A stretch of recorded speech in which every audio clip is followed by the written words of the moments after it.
Okay, I'm back. And now, uh, just let me grab my mail first.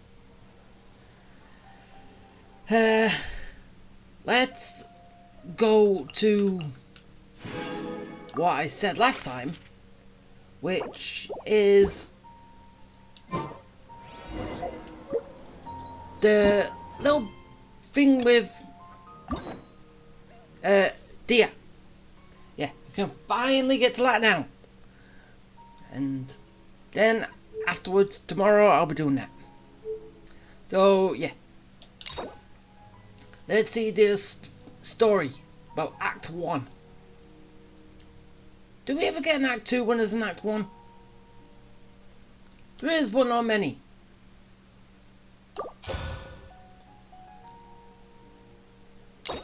Right.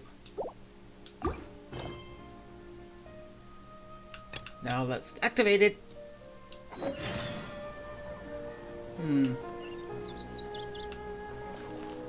I actually thought that would have been like a little thing with Paimon would talk about, but sadly not.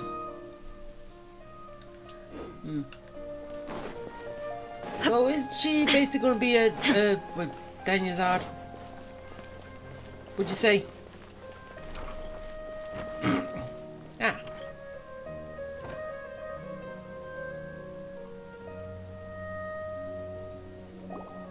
Paimon's trying to remember.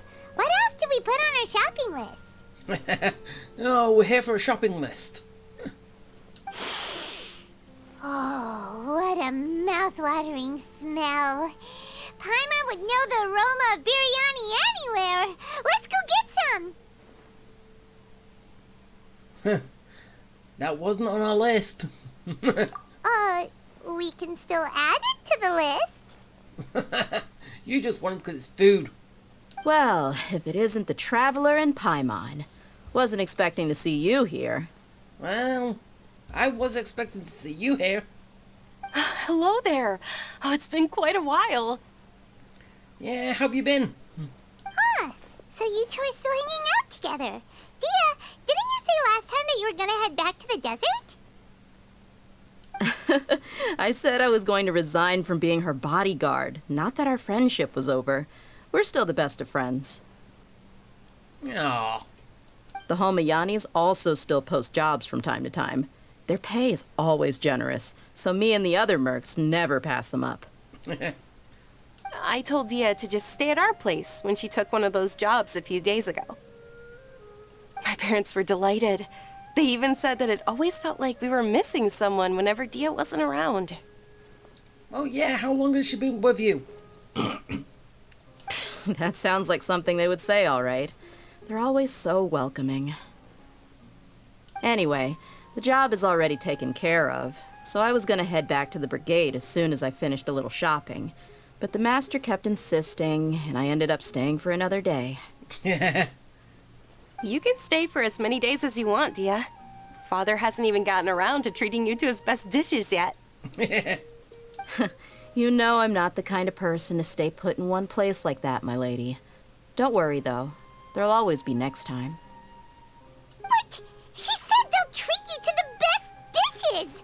Paimon can't believe you can still refuse that. Well, she's not you, Paimon. But wait. Didn't you say last time that you would take me on a trip to the desert? Why don't you just take me with you today, when you leave? Ooh. There are so many places I still haven't visited yet. I'm sorry, my lady, but no can do.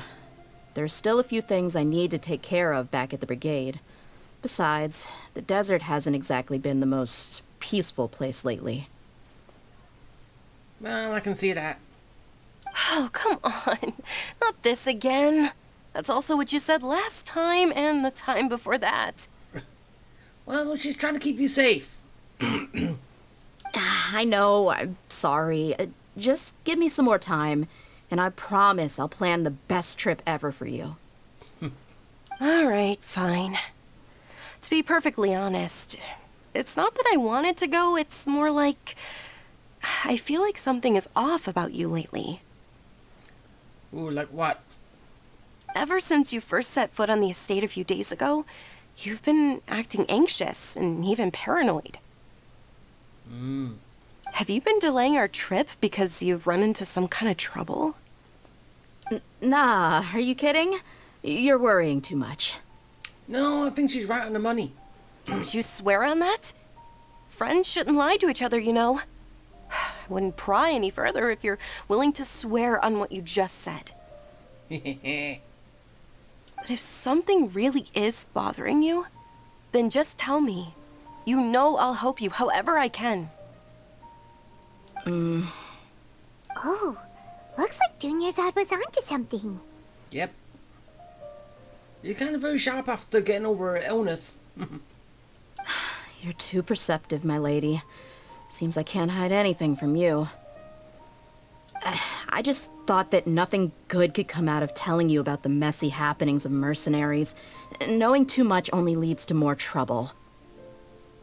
Mercenary life is a dog-eat-dog world where Mora reigns supreme.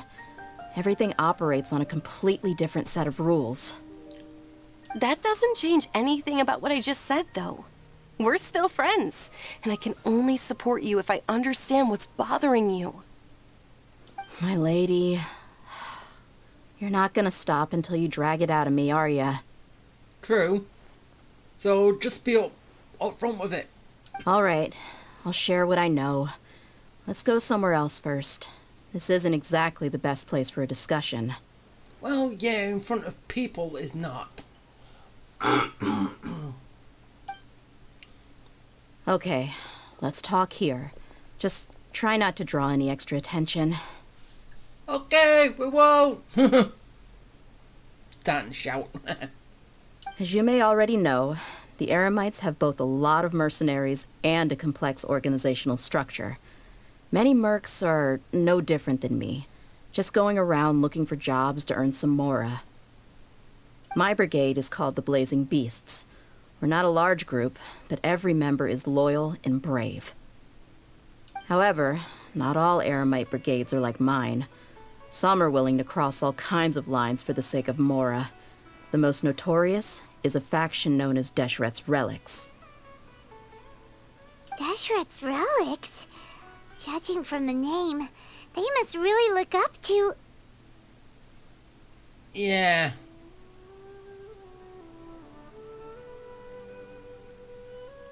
Yep, you got it. I've heard that you've already crossed paths with Ain al-Akmar. They're one of the groups under the Relic's banner. Oh, you mean the group that tried to sell us the Divine Knowledge Capsule?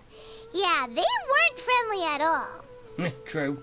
Deshret's Relics is composed of many smaller brigades like Ain al-Akmar. The Relic's headquarters issues orders to all brigades under his control. On any other day, I would want nothing to do with them. Unfortunately, though, the brigade that's stirring up trouble now is none other than Dakan al-Akmar. Dakan? Who's he? I think it means beard or something.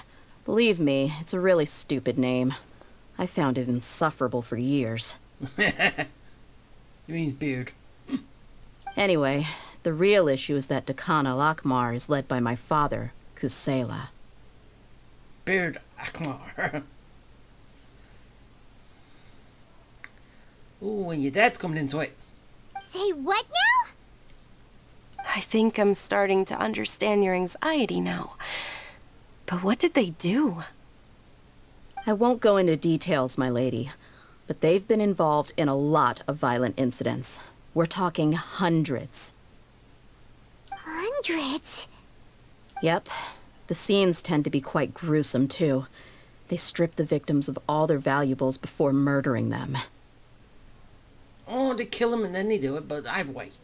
Not only have they targeted merchant caravans and ordinary citizens, but other mercenary brigades as well. That's beyond terrible. They won't even spare their own kind. Yeah, what happened to honor among thieves? Hey? I don't know how Deshret's Relic sees it. All I do know is that Dakan al-Akmar has become more and more aggressive over the last few years. If I don't do something about them, then even my brigade or the people of Aru village could become their next target. I just wish I knew what's driven him to do this. Yeah. How can your father do such terrible things? I don't know. People change. He's always been pretty pathetic. But at least in the past, there were still a few lines that he wouldn't cross. Why, was your mother with him at that point? That's setting the bar pretty low. I mean, if he was even remotely decent, then why would I have to leave the brigade and cut all ties with him?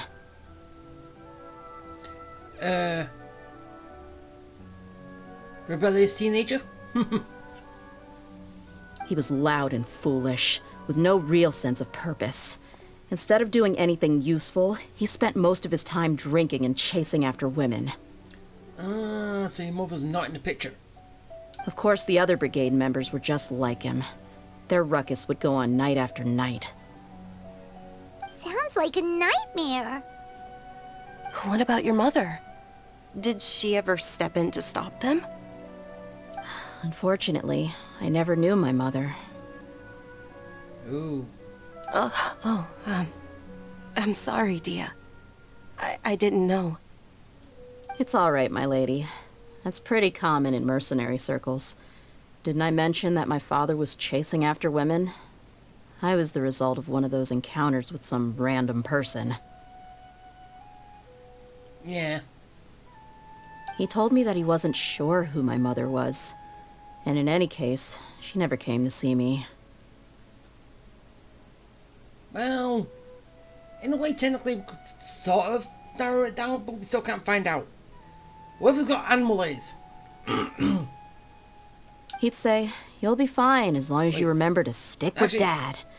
But even then, he left most of the parenting to the brigade. The one thing I do remember is that he used to tell me stories. Nope, I was wrong. It's just the hairstyle. Like, it does kind of seem like ears, doesn't it? But, I was wrong. But the problem was that he had terrible taste. He only knew a few stories, and even those tended to be pretty stale. They were tales of desert warriors defeating dragons in the forest, or stories of mercenaries rescuing princesses from rebel armies. Sounds like your typical fairy tales. Yeah, pretty much. More or less, yeah.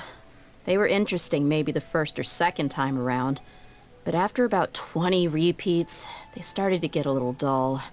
Well, yeah, hearing the same story over and over and over and over, you are going to get tired of it. He seemed to think those stories were the best things ever, though. He was so into them that he'd call the whole brigade over and make them perform the whole thing as a play. Even the toys he gave me would all be story props. I'd get helmets, shields, and toy swords.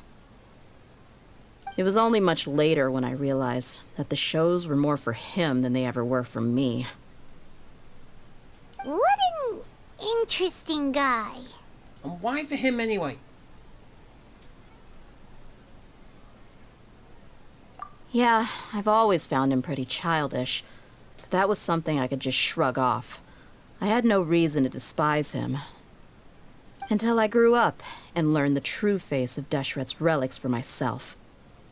Looting, blackmail, violence, and fraud. They not only accepted such heinous acts, they would even openly boast about them.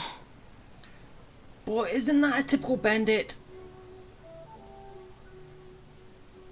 No one in the brigade was any kind of hero. Instead, my father and his cronies were more like the bad guys that needed to be taken down. Well, as I said, typical bandit.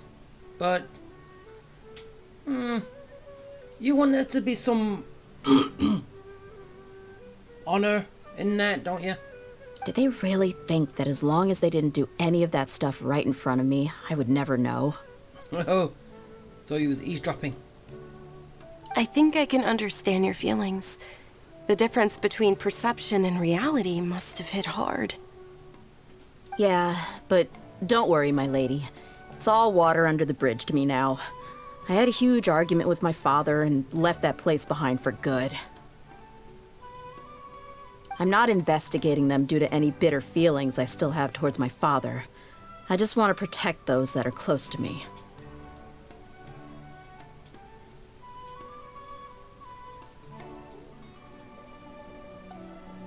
Yeah, I told the boys to gather as much information as they could.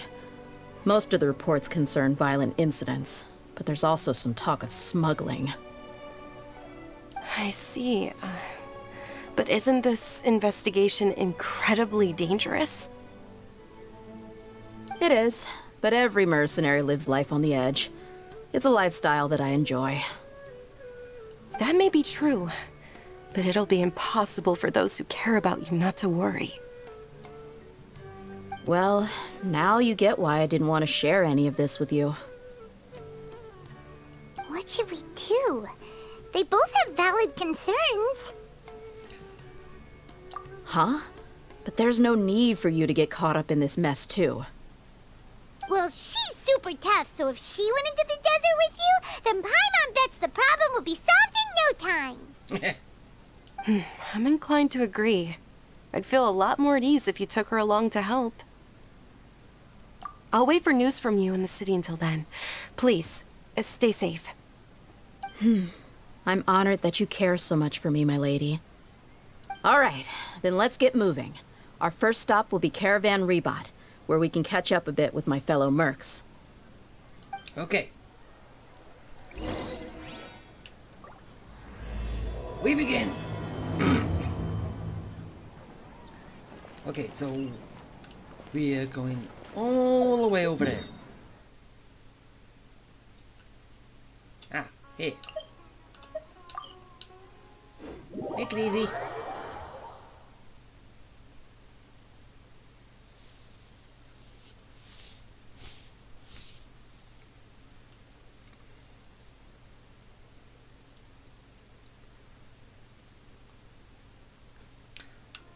Ah, here we go.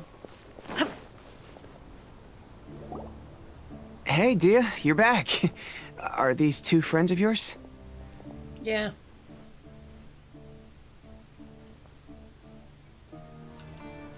Oh, so you've already become like one of us then? Well, that's good to know. Anyway, since we've got a newcomer, let me fill you in on what the Khan al-Ahmar's been up to lately. They've become extremely aggressive. Apparently, even their own now have become acceptable targets. Wait, they're hunting each other? They even attack other relics brigades, just the same as any other mercenary brigade. Even the most ferocious beasts still protect their own. And it sounds like they've thrown that straight to the wind. That's right. Once they've collected enough loot off the other mercenaries, they sell it off to a different brigade, or turn to merchants on the black market. A portion of their profits is immediately exchanged for more food and weaponry to be used in their next violent operation. That's terrible.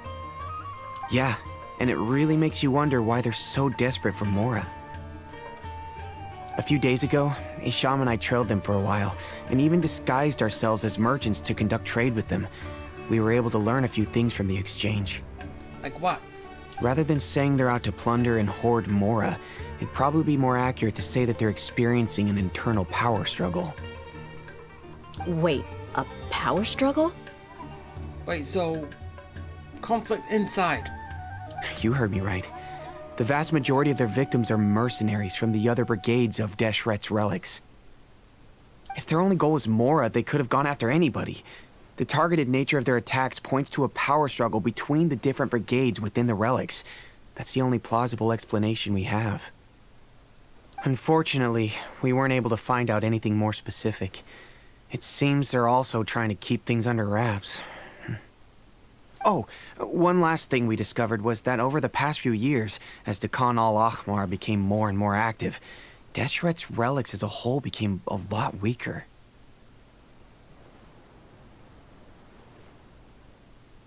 It sounds mighty strange to me, too. Harun, you can leave the rest of the investigation to us. Gotta say, though, I didn't expect you to go on a whole undercover mission during the few days I was gone. Sounds like you were really putting your necks on the line, no? Nah, it was nothing.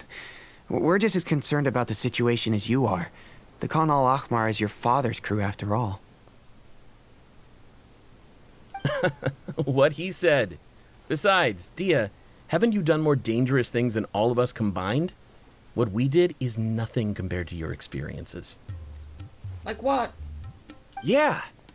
And while they went to talk with Khan al-Ahmar, I took a look at the last camp they attacked. Any survivors of the attack were already long gone. There was nothing of value left in the camp. Ah, Hisham and Khalaf. You're here too.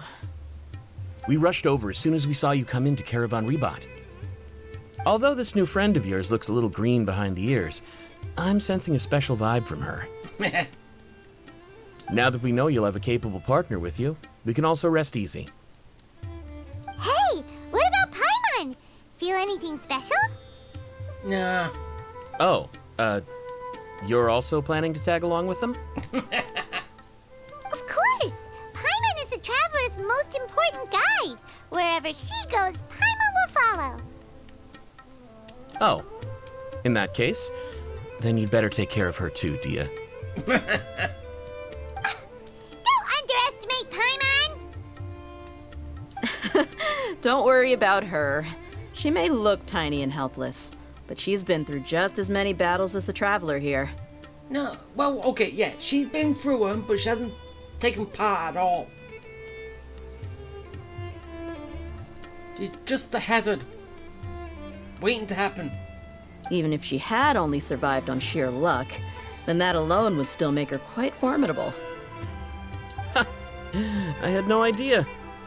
I guess I shouldn't judge by appearances. Oh, one other thing, Dia. When you're free, why don't you update the deputy about your upcoming schedule? We held another recruitment event a few days ago, but everyone only came to see the Flame Main. You weren't around at the time, so people were pretty disappointed to only find our crew of rough, unkempt guys. So they're basically just here for the woman. The deputy put a lot of effort into the event, but it was basically for nothing. Only a few people chose to stay, and that really got to him. Sorry to hear that. I'll be sure to bring him some great liquor next time. I left in a hurry and I couldn't make it back in time for the event. Gotta admit, I can understand their disappointment, though. You're our brigade's main selling point, after all. Now, if only the deputy could figure out a way to bring a few more smoking hot members into our ranks. Hey. that was bringing people to it. Keep dreaming. Remember the last time I invited a couple gals into the brigade? You all just froze up with your mouths gaping like a bunch of scarecrows.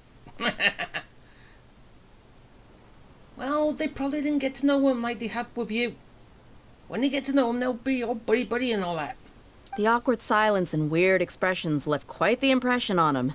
They were originally interested in joining us, but after that, they both told me they were too uncomfortable to stick around. Hey, didn't we agree to never bring that up again? Well... Huh? Wait, are you serious? Why have I never heard about this? I don't think you were part of the brigade yet. Are you kidding me? I missed a once-in-a-lifetime moment like that and you weren't even gonna tell me? I feel left out. All right. We can tell you about it later. Now's not the time. Hey, don't you try to change the subject. You and Hisham get your butts over here and tell me everything right now. Tell me about the ladies that just thought we were going to join and then didn't because of your stupid actions. Are they always like this? More or less. There aren't many rules or graces when it comes to mercenaries. We're used to just speaking our minds. If someone starts getting under your skin, you just yell right back at them. And if that doesn't put an end to it, then you just challenge them to a fight. But we also don't tend to take many things too seriously. Being direct and getting it all out of your system as soon as things come up is better than keeping everything bottled up, never talking about it. Like you was doing with Denyazad. That's also why I never spare their feelings when I talk to them. If I want to laugh, I'll laugh.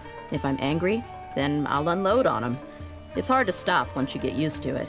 Though, I can never do that when I'm with the Homiyanis. Yeah, you're different. Hey, knuckleheads! Can you at least tell me the rest of the intel before you go back to your bickering? Yeah, you hear her, Holloff? Told you we gotta focus on the investigation first. I drew up a map. Right here is the spot. There you'll find the merchant caravan responsible for getting rid of Khan al-Akhmar's looted goods. All you gotta do is wait and ambush them in the evening. They'll have no idea what hit them. Perfect. Thanks for that. Be sure to pass my regards to everyone else in the brigade as well. Will do. You stay safe, Dia. And you. And now get back to kicking people's ass. Okay. We're going over there. Quite a while. What are you looking at? Ah. By this. Ah, we're going back here.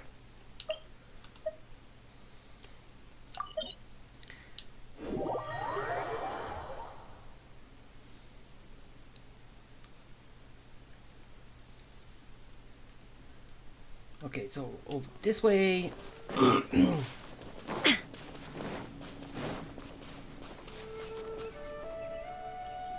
This should be the place. Let's find a spot to hide and bide our time.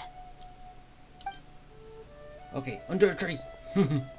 Well, root. It's gonna come down to a fight one way or another, so let's all be careful. No need to worry. She knows her way around a fight. I'm not worried about that. What I meant is that we probably shouldn't go too hard on the enemy. After all, we still need to get information out of them. Why? What's with little roughhousing?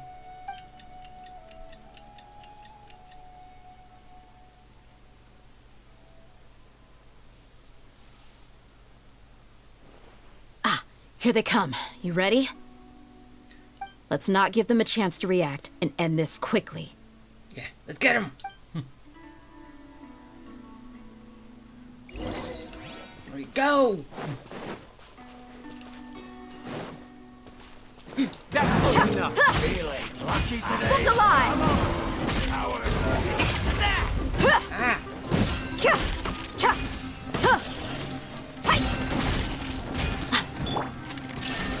Now you shall perish! Hey, you come that way. Oh. I didn't mean to take a picture. I so didn't mean to do that.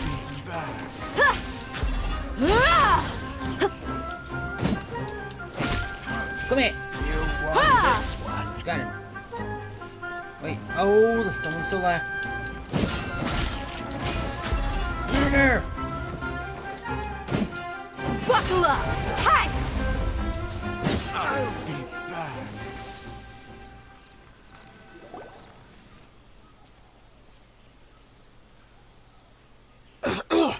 Huh? You're the Flame Mane. Good. That saves me an introduction. All right, time for a little talk. Are you buddies with Khan al-Akhmar now? Tell me, what are they after? You know the code of being a mercenary just like everyone else. The first rule is to never divulge key information about our employer. What makes you think I'd talk? Yeah, but isn't there another one, Honor Among Thieves? That might have worked on an amateur, but I know you're just looking to protect your reputation. Think about it, though. What's your reputation worth if you won't have the other tools you need to succeed in this line of work? Tools like, I don't know, your limbs or eyes? Oh. You've got 5 seconds. You might want to think twice about how much your employer's information is worth to you. Ooh. Whoa! It's alright, Paimon. I'm not joking around. We can do this the easy way or the painful way. Which, in other words, is the hard way. 2 seconds. I'll save you the trouble. He took his own life. Huh? Are you crazy? Pretty much. He tried to bite off his own tongue. Quick, search the area for any first aid supplies.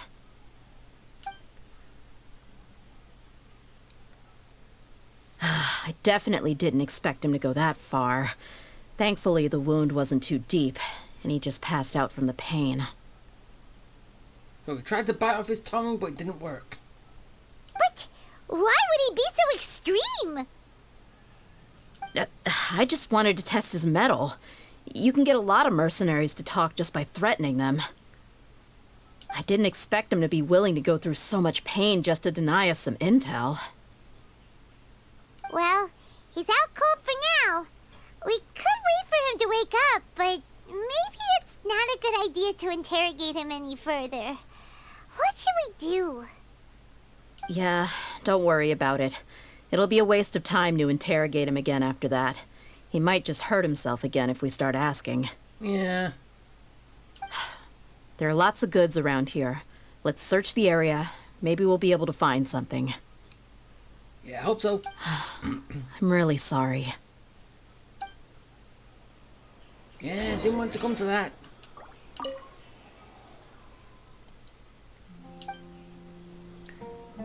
Nothing.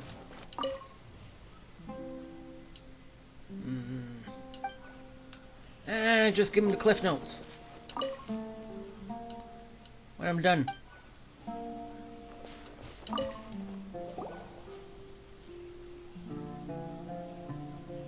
We found a piece of paper with a bunch of names on it. Maybe it's a record of something. Hit list. Let me take a look. If this really is a merchant caravan, they should have a record of their transactions. Yep. I see an entry for Dakana Lakmar right here. Kusela, Idrisi, Bashar, and Takriti. All familiar names. Dakana Lakmar has been trading for a hefty supply of food, weapons, and medicine. It seems that in the past, they used to receive some canned knowledge as well. This caravan is just one link in their logistics chain. Once in the rainforest, the caravan will exchange the looted goods for Mora, and the funds will then be passed to a specific person. That person will then pack the caravan full of necessary goods, which will then be brought right back to Dakana Lakmar. Wait, why is there no Mora value recorded for the final transaction? Ooh. No value? Yeah, every transaction before the last one was marked with an exact amount of Mora, but the final one, where they paid for everything to be brought back to the desert, was simply marked as delivered. Perhaps. But they couldn't have known how much they would make off selling the loot. Do they not care about profit margins at all? Anyway, the next part's the records of the goods themselves. There are a lot of entries. Everything was probably sourced from the rainforest. Huh? What's wrong? What'd you find? Shazamon Homayani? Homayani? You mean Dunyarzad's family? Ooh. Could it just be another family with the same last name? I'd be surprised to find someone with the exact same first and last name. Shazamon Homayani is Dunyarzad's father, and the head of the Homayani family.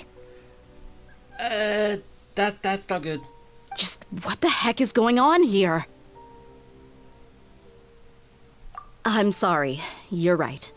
I'll consider what we found and not jump to conclusions just yet. But what this piece of paper confirms is that the Homayani family has been providing goods to Dakana Lakmar. What if the Homayanis have been kept in the dark and don't know they've been trading with Dakana Lakmar? Probably. That's a possibility, but if that was the case, why is this caravan specifically named Shazamon as their person of contact? They could have just as easily bought goods such as food and medicine directly from Caravan Rebot or Port Ormos. Yeah, funding violence and looting. The brigade gets the goods, and he is paid the proceeds from the sale of the loot. But why would he do something like this? It's not like the Homianis are in need of money. I honestly have no idea. I've been to their estate many times, and I've never noticed anything suspicious. The only potentially large expenditure I could think of would be the treatment costs for Dunyarzad's Elazar. Maybe they borrowed a lot of Mora in the past? Which now that's cured. But that's still just a speculation. I don't think the Master would stoop so low to make Mora. You're probably right. I know my lady's personality, and she wouldn't deliberately keep something like this from us. But what should we do now? All we found is just another mystery.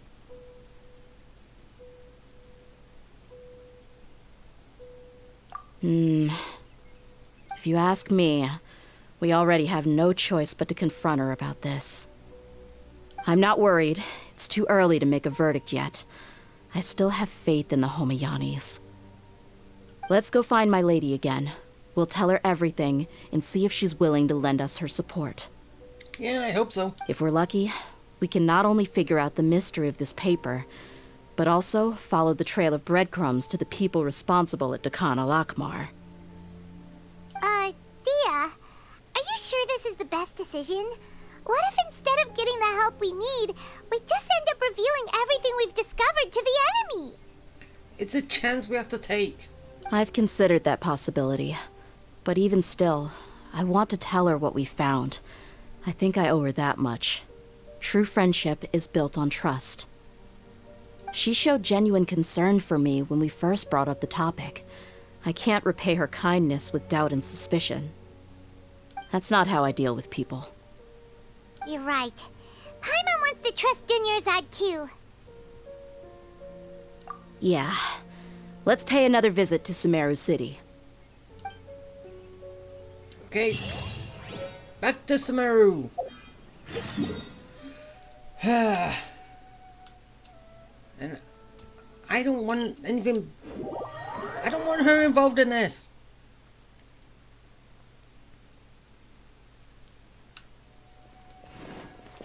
Or maybe the whole idea of her wanting to come to the desert was a father's idea, but she had no idea why, but I don't know. I think I've already had enough of trying to anticipate things from going through the latest Neptunia game. Because I had so many weird thoughts that I was coming up with that. But, yeah. I should stop and then just let the game play out as it wants. We're back, my lady. Oh, you're back a lot sooner than I expected. You mustn't have run into any trouble then. Well, how did it go? What did you come up with? We found trouble. Actually, we're still investigating. It's just that we've discovered something strange. I see. The clues you found have led you back here, in the city? Yep. Something like that. Yeah. You all look a little dispirited. Whatever you found must not have been very encouraging after all. Nope. Why don't you discuss it with me? Maybe I'll be able to say something to cheer you up. It's okay, my lady. It's not so much about me being upset with my father or anything like that. How should I put this? Well, we haven't met her father yet. It's about your father. So something is wrong. Even the Traveler and Paimon have been uncharacteristically quiet. No, actually, we're just letting other people talk. On any other day, Paimon would have already waved to me with a smile and shouted, Dunyarzad, we're back!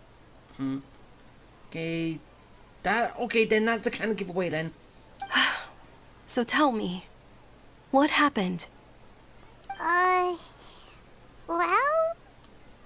My lady, please prepare yourself for what we're going to tell you next. It concerns the Master. The Master? You mean my father? Okay, I understand. Don't worry about me. I'll listen as attentively as I can.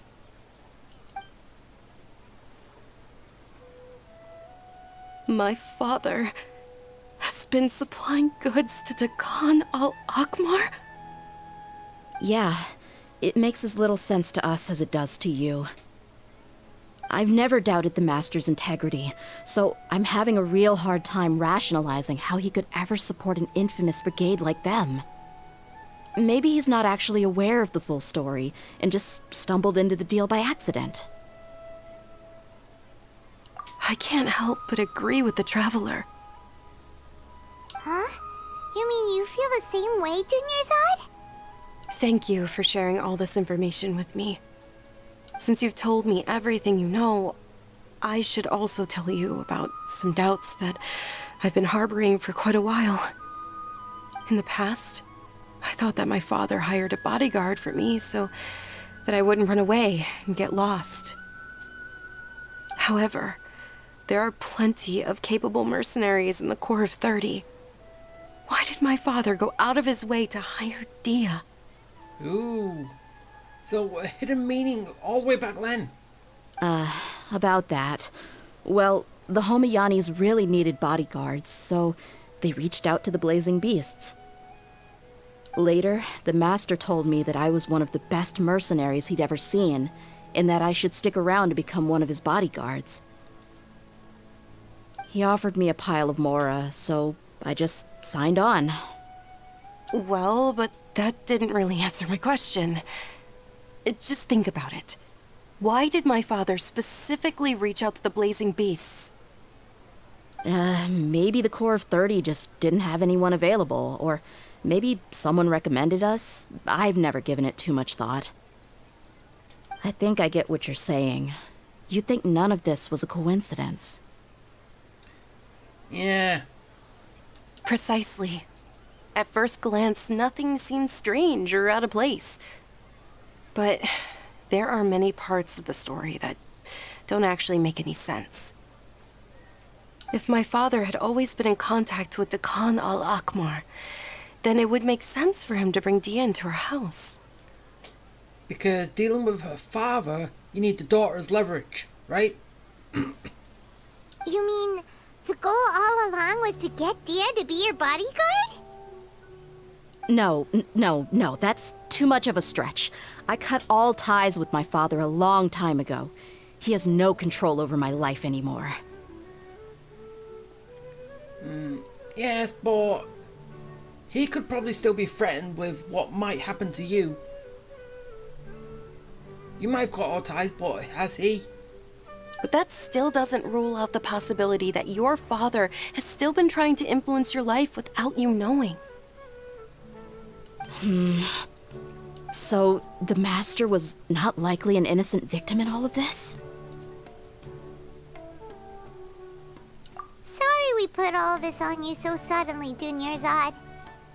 It's okay, Paimon. I should actually be thanking you. Regardless of his reasons, if my father has truly been funding a violent group of mercenaries, then it's my duty to bring him back to reason. But is that really the right thing to do? And it might be dangerous. My father has committed many atrocities and deserves all the punishment that he has coming to him. I have zero sympathy for him. You may call me an ungrateful child, but my feelings will remain the same. However, the Homayani family has treated me with nothing but generosity and kindness. If we decide to investigate this further, we could end up implicating the entire Homayani family. I would be biting the hand that's fed me over all these years. Yeah, but I thought you said that you serve Dunyarzad, not the family. Dia. But then again, that was a while ago. It's all right, Dia. If anyone were to ask, you could always just say that I'm the one who instructed you to get to the bottom of this. You don't have to do that, my lady. I'm not conflicted because I'm afraid of taking responsibility. Besides, you're the one we should all be worried about right now. Hey, it's still too early to give up hope. What was the thing about friendship again? Right, yeah, trust! You said that yourself, Dia. Besides, there's no point on getting all riled up before we've confirmed all the facts. Thank you, everyone. That makes a lot of sense. I guess I should always remember the trust that I've placed in people. In which case, my lady, could you ask the master to come out and have a chat with us? Sure thing. I also hope he'll be able to give us a logical explanation. Let's meet at the usual place then. Usual place? Ah, right. What is that?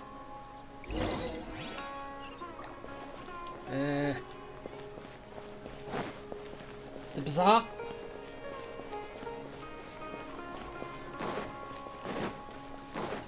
Okay, no, it's not the bazaar. Right? Oh! The ledge.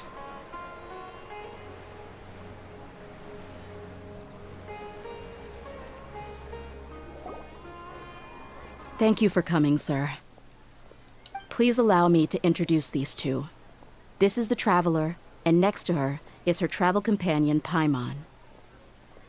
Ah, yes, my daughter has mentioned them from time to time. It's a privilege to finally meet them in person. But we may skip all the pleasantries for now. What is the important matter you wish to discuss with me today? Well, we wanted to bring this transaction record to your attention. There's something on this record that we're all pretty curious about.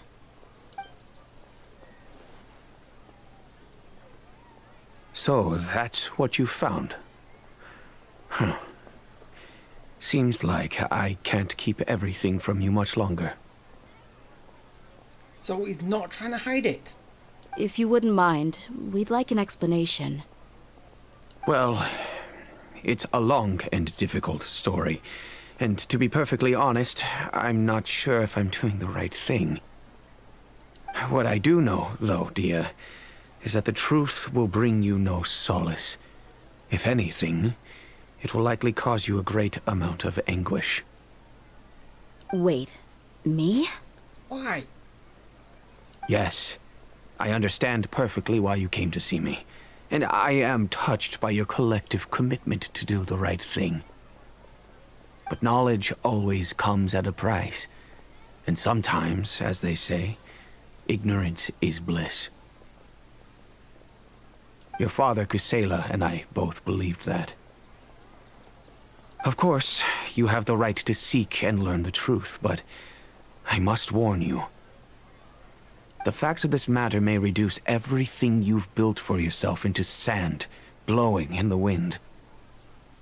If you must proceed, then Kusela's heartfelt efforts will also fade into the wind like a fleeting mirage. So I knew I knew her father still cared about her. But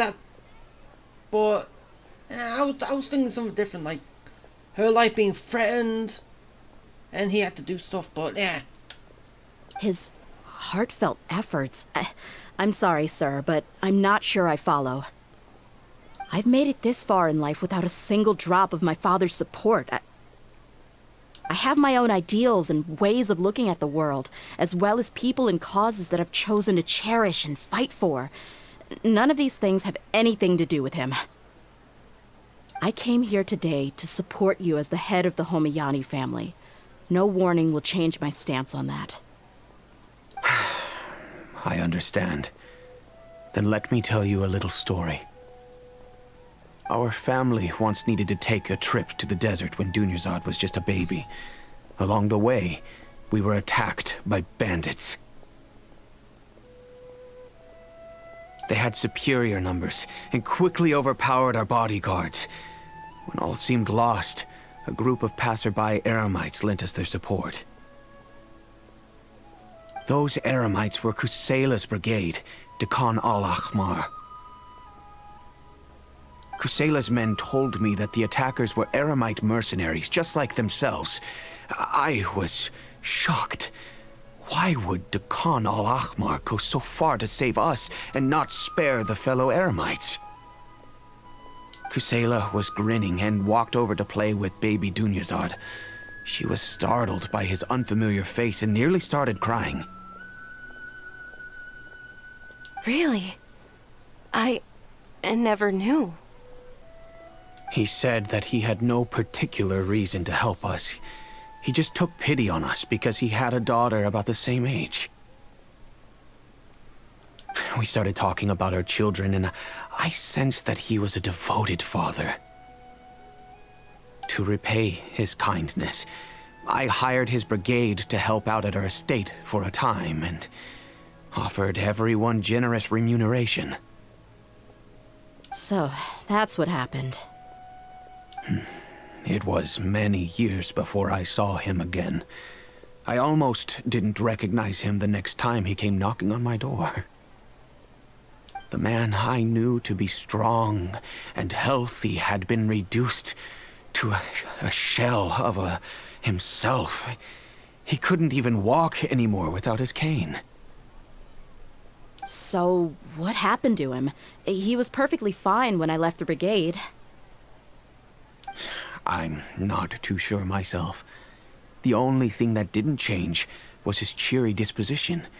He said there was absolutely nothing to worry about and that he had gotten into a fight. That was all. He then suddenly asked me if Dunyazad, now that she had grown, would need a bodyguard of her own. At the time, Dunyazad was going through a particularly severe bout of her Elazar. There was no need for her to have a bodyguard when she could barely leave the house. But he kept coming back to the topic. Come on, it never hurts to be safe.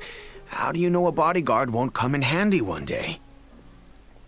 Wait, why did he leave and the camera didn't... and we didn't follow? I don't get it.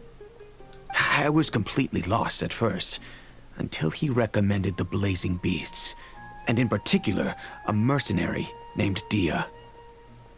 So he was the one who recommended Dia to you. Indeed. He didn't say it out loud, but it was clear that he saw Deshret's relics as an evil group who would eventually corrupt every member in their ranks. He was already beyond redemption, but he hoped that he would be able to detach his daughter from the vicious world of mercenary life. If Dia could stay in my house and keep working as a bodyguard, then gradually her affinity for the desert would decrease, and she'd be able to leave her previous life behind. And that's why you offered her such generous compensation? Yes, but not just because of that. From the moment that he asked me for that favor, I also began to see Dia as my own daughter. And that's also why I tried to persuade you to stay when you asked for permission to leave. I was willing to spend however much it took. Kusela saved my daughter and I all those years ago in the desert. I could never refuse him entrusting his daughter to me. He was always like that, acting like he's oh so smart and self-righteous. Kusela said that he'd reimburse me for a portion of Dia's fees. I refused to take any mora from him, but he'd always sent me funds anyway. Eventually, I just accepted them as a token of his gratitude. And that went on for a while until I received another letter from him a few years ago. The letter contained a request to help him buy food, weapons, medicine, and even explosive materials. Wait! Isn't that around the time that Dekan al-Ahmar started becoming more aggressive? That's right. When I started to hear some nasty rumors, I became wary. I wanted to meet him face to face to discuss things. But by then, he was no longer receptive to my requests to talk. If I had to guess, it's probably because he doesn't want to put Dia at risk.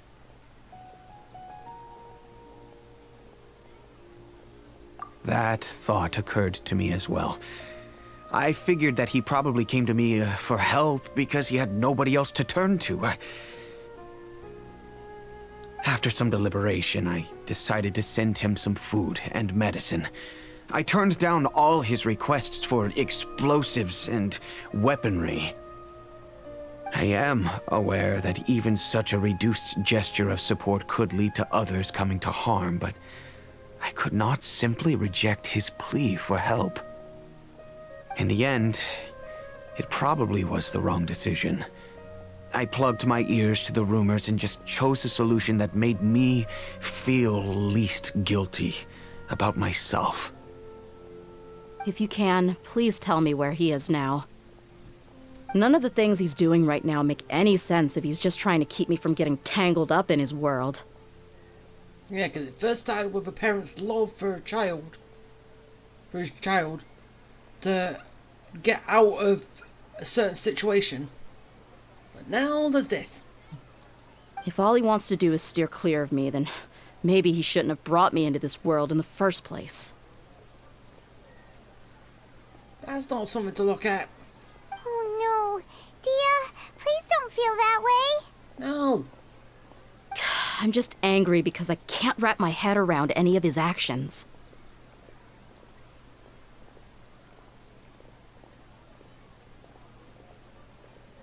Another way? I don't know. I knew him, and he was nothing more than a childish brute. I can't understand what's going through his head. But I guess you do have a point. We haven't uncovered the whole truth yet.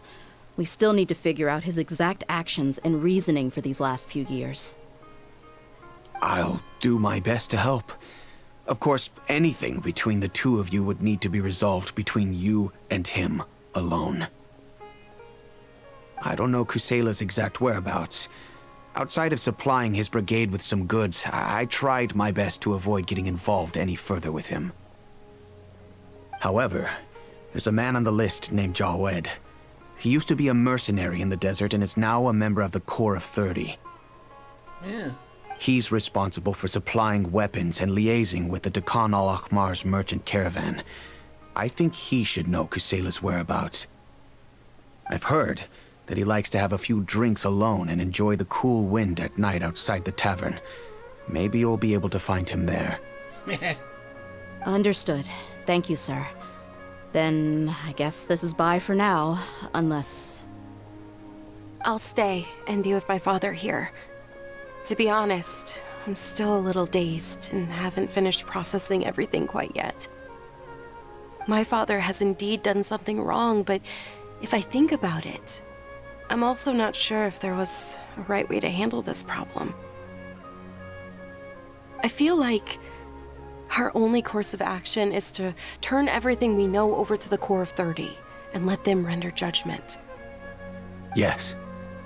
I am prepared to accept whatever verdict they choose. It's time to face my mistakes. Okay, that was a lot to take in. But... well... okay, I gotta wait till tonight. And as I said, it started with a father's love, but then what? Okay, I'm actually surprised I got that to basically midnight exactly.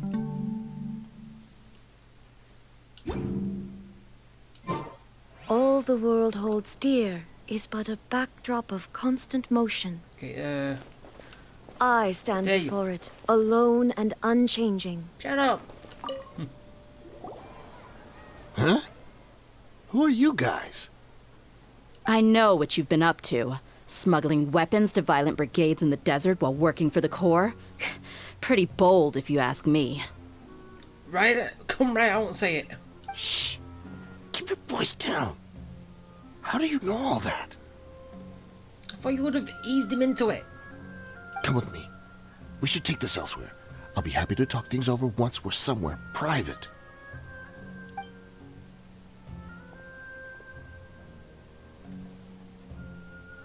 This place should do. All right, back to my question. How did you all know about me? Don't worry about that for now. You know what kind of punishment you'll face once we report you to the Corps, I assume. Wait, there's no need to jump the gun. Let's talk this out. What are your terms? So what's in it for you anyway, Mora? Well, I was a little tight on money at the time, and Kusela took good care of me in the past. I weighed it in my mind, and I couldn't find a reason to turn the opportunity down. I wouldn't only be helping my benefactor, but I could also make some quick Mora. Wait, so he's making good connections and then reversing them into something else, but because everyone's indebted to him, they keep going. Huh.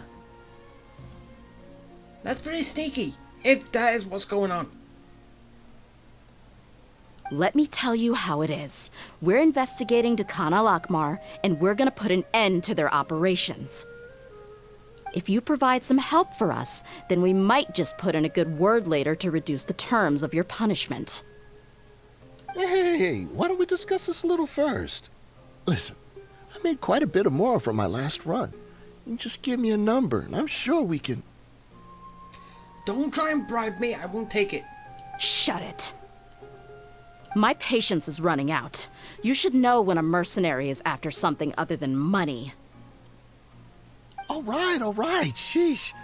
But you gotta promise you'll put in some nice words for me later. Well, we said, didn't we? They're always on the move. Here's the spot they were at the last time I made my delivery to the desert. Feel free to go have a look. I'm just telling you, though, it's not on me if they're not there anymore. Sure. And then you can forget about any nice words from us. Hey, come on. Now you're just being unreasonable. Really? And how do I know you're not leading us straight into a trap? Don't forget, you're the one with no bargaining chips. All right, I get it. Why don't you go take a look, and if they're not there anymore, I'll try to figure out something else for y'all. Now that's more like it. Let's move. And as for you, try to stick around the city until we get back. You don't want us to call the folks from the Corps and have them drag you back to the city. Oh, you're going nowhere. All right.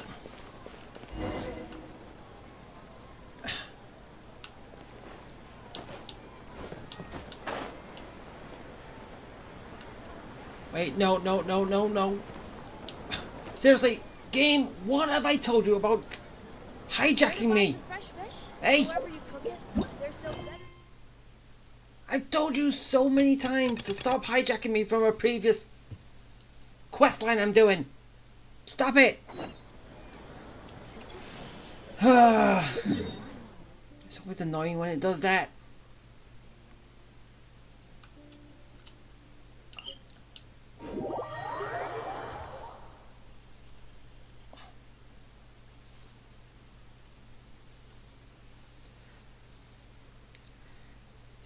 Stupid, so stupid! Eh. Oh well. Let's go!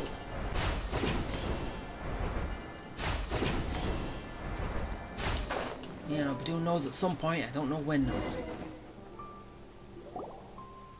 though. Seems like we're in luck. That should be their camp right up ahead. Ah. Let's go. We'll finally get to the bottom of this ourselves. Unless they want I'm here to see Kusela. Tell him to get out here. Tia, why are you here?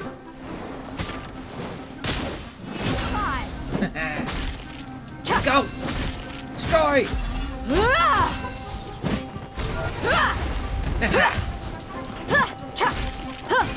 Annihilate everybody! Dance with the waves!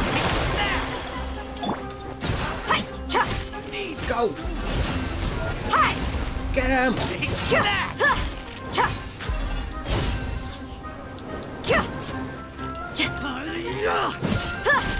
Hey. Oh, Your health bar's up top. Deal with him first.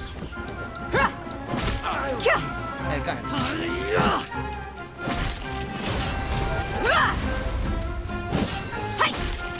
Haven't you all done enough? Done. Oh, so are you also here to stop us? Stay out of this. It's got nothing to do with you. Are you sure? I would say otherwise. Let's get it on!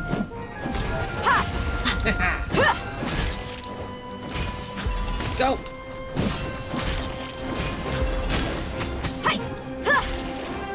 Come on, get him. Gloves off! Get him. Destroy.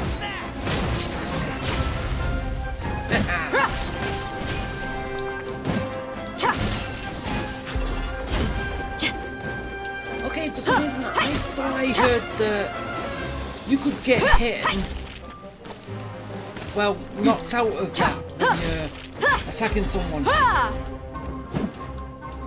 I'm sure I got hit and nothing happened. Buckle up! Hi! Oh well. I've already stated I'm not going to go. I'm not going to Dia on her banner, and I'm sticking to it.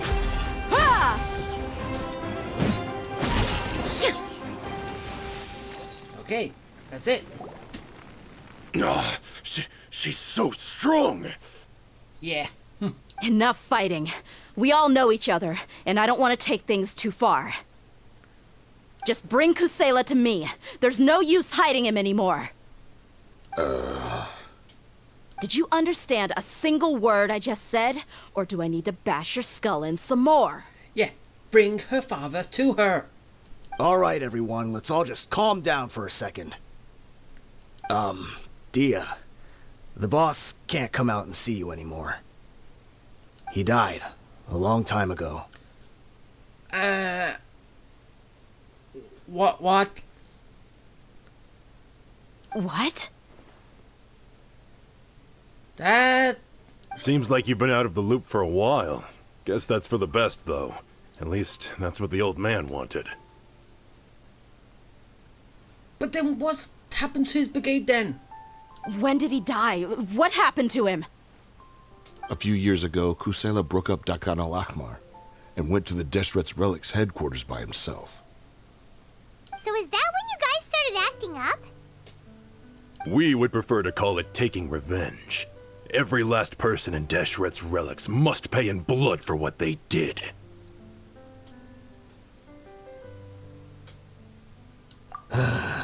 Let me start from the beginning. Dia, do you know how the head of the Relics maintained order internally? Overwhelming strength and unquestionable authority? Those were a part of it, yes. But just those on their own weren't enough. They had another tool at their disposal.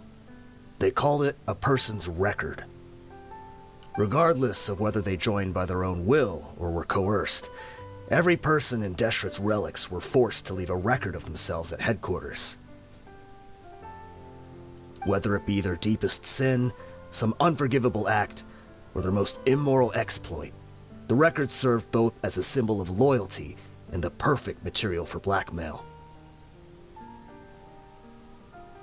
That's precisely it. Every one of us have a record. Me, Bashar, Tikriti, and all the boys who grew up with Dia and ended up joining our ranks. But you, Dia, you were never asked to provide a record, were you? I never even knew this was a requirement. You were probably the only person in all of Deshret's Relics who didn't know about it. Ever since you were born, Boss had been trying to shield you from this organization's sinister rules.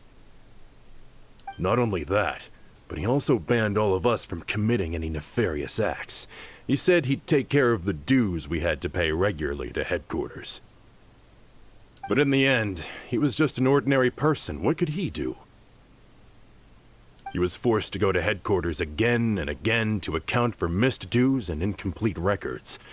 He'd come up with all kinds of excuses and get beaten up as a result.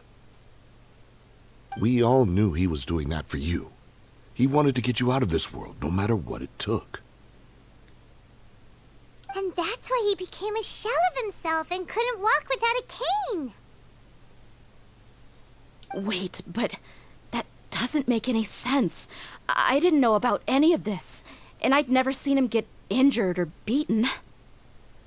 Because you were too young at the time. How would you ever tell between wounds from a beating and wounds from battle? When you left home after that final argument with him, he seemed to age by a decade overnight. Even his hair went gray. Oh yeah, because he has more to stress about. So, even the blazing beasts were... Yep. It was all his doing. Had he not arranged them to come to you, you probably would have been reduced to a pulp before you ever left the desert. A few years ago, Boss said he needed to make another trip to headquarters. He was already pretty weak then, and we all assumed he was going to get beaten again. I suggested that he hand the role of leadership over to me, but he said there was no longer any need, since the Khan al-Ahmar would soon be no more. His words made no sense to me, but that night, we heard that a massive fire tore through headquarters and razed everyone's records to ash. And that's one way to do it. Everyone gained their freedom that night. Many members fled, not just from our ranks, but from the other brigades as well. But how could we leave with a clear conscience? All of us who knew exactly what had happened. The boss can't have just died for nothing. Those heartless jerks at headquarters took him from us. From that point on, the sole purpose of the Khan al-Ahmar became revenge. The big fire that Boss started was quite a blow to headquarters' strength. It's given us the opportunity to launch our attack. Even though we're outnumbered, we vowed to see our revenge through to the very end.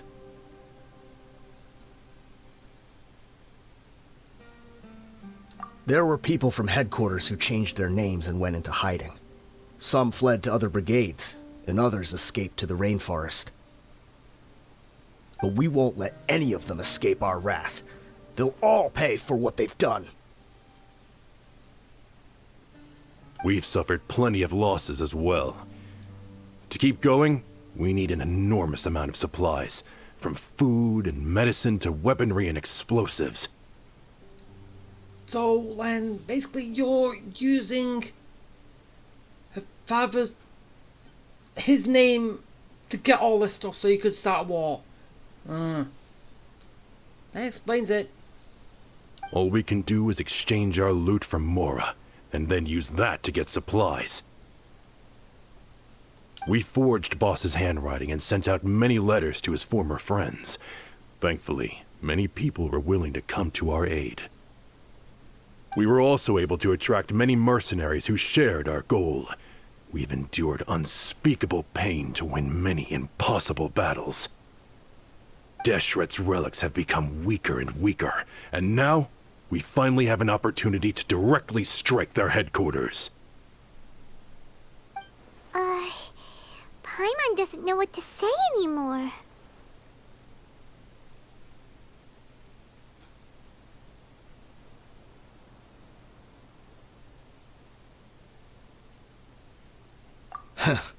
We do know right from wrong, but we were sinners from the very beginning. We do not deserve the freedom that the boss won for us with his life. Boss always loved his old-fashioned hero stories. Those tales about sacrificing yourself to save the world. We used to always laugh at him for it, but in the end, he really went and lived those stories out himself. As for me, I never considered myself a hero. We're all the lowest of the low. We have no right to even imagine such an existence. But maybe those hero stories he liked foreshadowed everything that was to come. The spirit of the hero touched all those he had saved, and more people joined his cause. Maybe we were all just acting along with the play in the beginning. But as we acted the parts and recited the lines, we were drawn in. And now, we want to see the story through to the end. I'm sorry, Dia. I know you always found us insufferable ever since you were young. Just think of this as a madman ranting. I'll go with you. Huh? Dia? You want to go with them? I grew up with these guys, and I know they're not bad people. It's just that some situations get so bad that it's difficult to tell good from evil. All I know is that Deshret's relics must be destroyed. Furthermore, I want to go see the place for myself. I want to know if my father is still there. I know you don't want to get involved in this, so there's no need for you to tag along. I can do this on my own. Yeah. Paimon feels like we'd only regret it if we don't see this through to the end. Yeah, just like you. Thank you. We'll be a lot stronger together with you.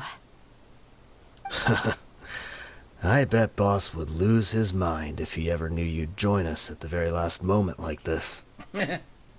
Considering all the losses and injuries we sustained, we can't afford to turn down someone as powerful as you. He can think whatever he wants. But the fact is, I owe him this much.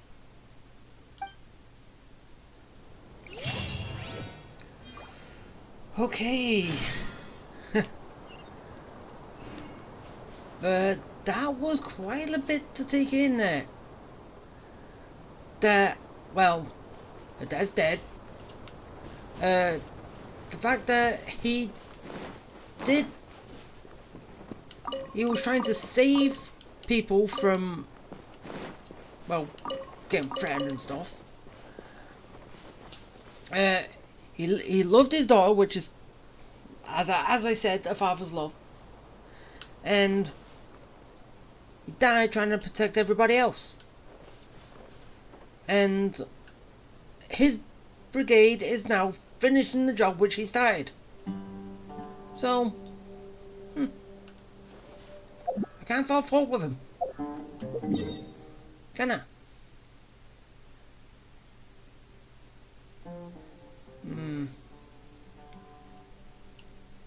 I think over from here will be quicker.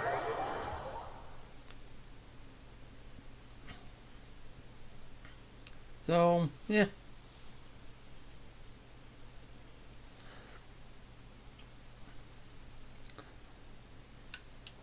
Let's just get going. Clear skies can do nothing to hide the brilliance of lightning. Divine bolts can strike even in the absence of rain. Do you see that tree? Wait, you understand? So, demonstration is not required. Good. No one asked. But yeah, at least we get to finish what Dia's father started, and everyone can be happy and free.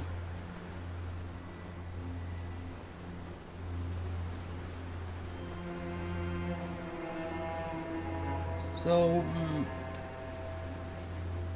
still also trying to think of what to actually say about this. A hero's journey? I don't know. I'll think. Right. Get my stamina. And jump! Is this the entrance? We sure didn't run into much trouble on the way here. Should be. I don't think they have enough manpower left to post guards and defend their perimeters. Ah. Right. Let's go. And it's a dungeon.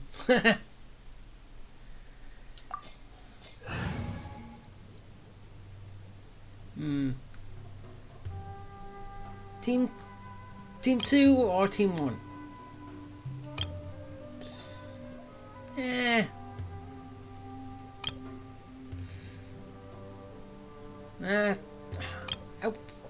gonna start using Team 2. But then again, not all of them can go up to 99 yet. Screw it. Team 1.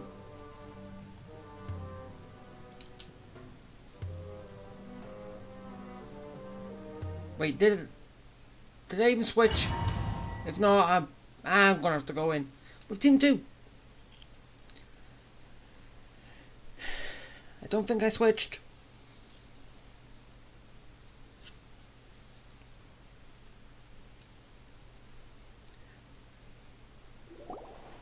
Wow. Paimon didn't expect it to look like this on the inside. No. They should all be holed up in here. Don't know how many people they've got left, though. Who cares? We'll round up all of them. Still, we should be careful. Even if they've only got one shot left, it could still take us out. Yeah, we'll know what they're really capable of once we've landed some hits on them. Deshret's relics may have been a force to be reckoned with before, but their name means nothing now. Yeah, they don't stand a chance with you here. I'll take the lead. I've been here once before. Well, no, they did take the lead. Come on. I thought I was gonna take the lead. Is there anything under there?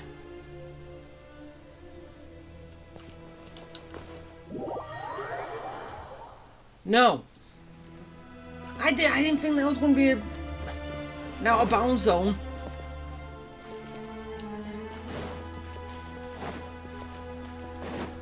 Hey. You should have waited for me. Now just die.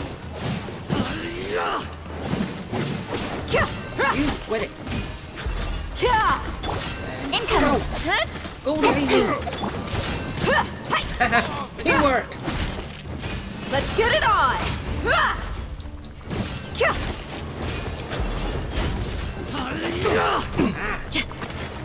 Stop that. Hey!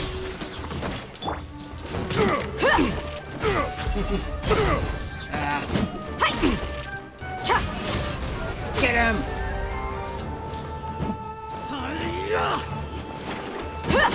Die, lady.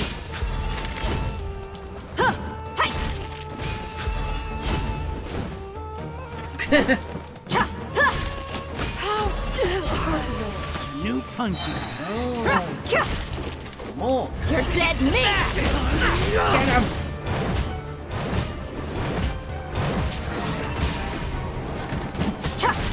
Look alive!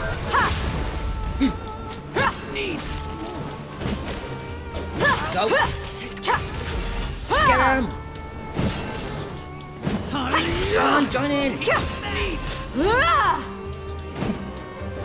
you're not going to do it, I'm finishing then.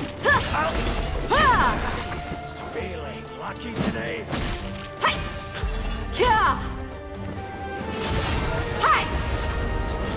Get him.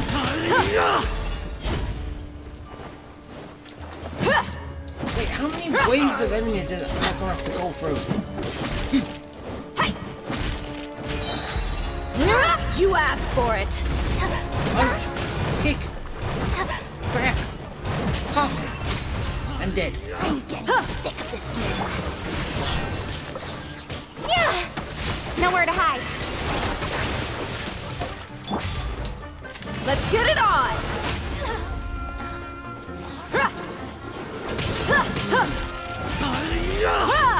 Come on.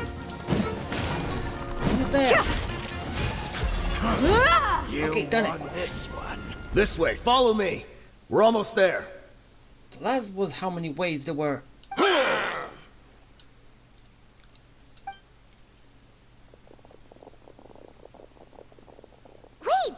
They went charging ahead without checking for any traps! They have Death Wish. Hey, you guys okay? It seems like we just got trapped in here. Don't think we triggered anything else. Watch out, the enemy's coming from ahead. No. Well, Now that things have come to this, seems we'll have to fight our way through. Don't worry about us. We knew something like this could happen. Go and take a look around. There could still be another way through. Let's go! We can't let the boss down! Let's check if there's another way! The sooner we can make it through to help them, the better. Like over there, right behind you, Paimon. Let's see. I think I see a way through over there, but it's being blocked by something. Let's try our luck with that mechanism. Okay, let's go! Yeah. Right, let's go. Wait, is there anything else in here, I wonder? Like chest or anything? No, I don't see any.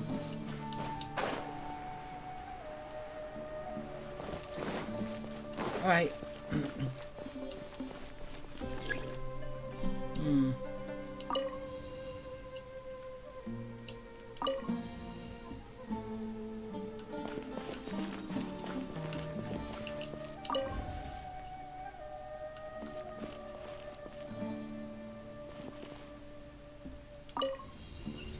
Ah. That's how we'll do it.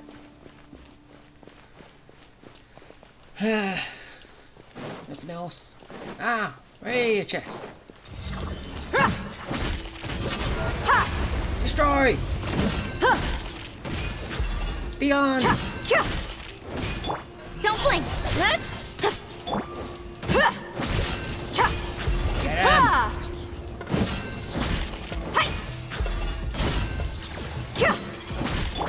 Incoming! You're dead meat! Ah! Oh! Okay, I don't know if that is actually cheating, but it works.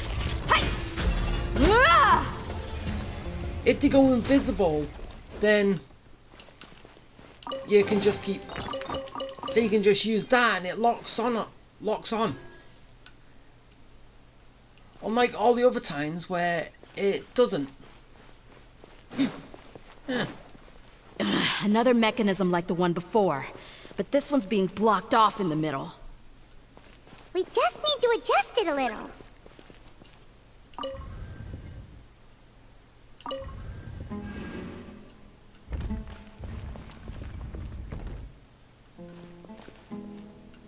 Okay, lower.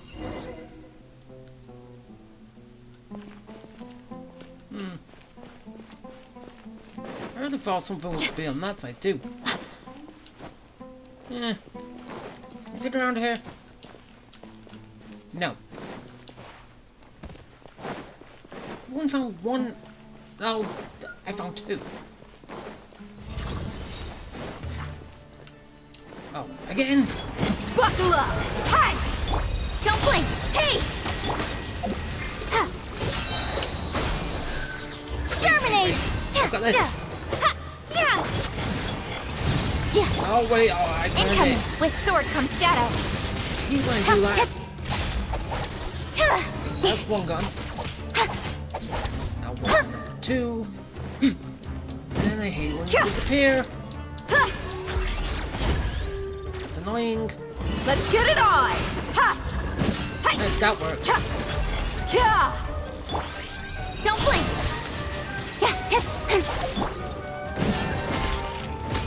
There you go.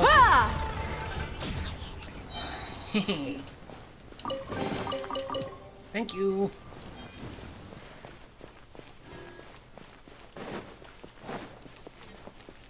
Oh wait, so I did actually switch characters. Look alive! Hi! Get him! You asked for it!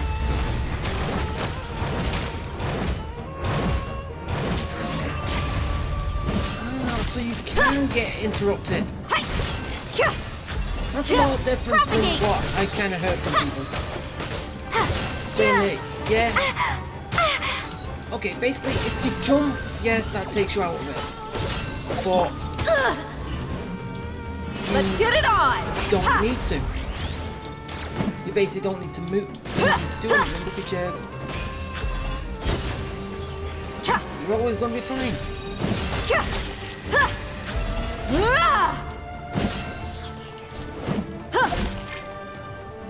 Nowhere to hide.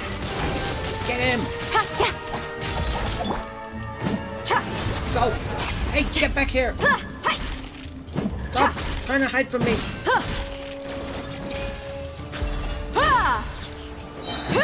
Gloves off! Lock on!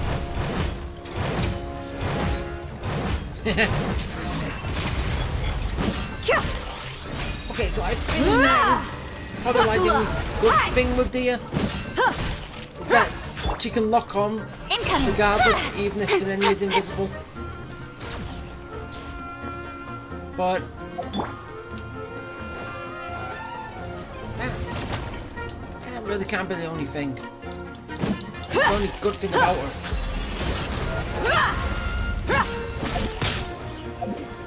Spring force! Spring! No! Don't disappear like that. Speed of light. Ah, dang it. What? You made me wasted. Thank you. Let's get it on! Get him.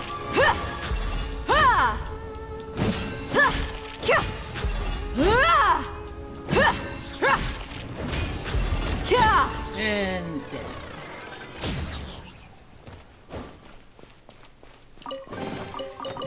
I wonder if everyone's still doing alright. Or basically am I going to get back and find out that everyone's dead?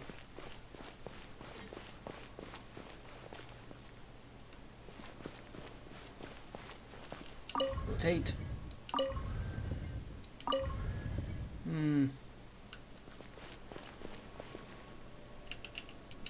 Change color.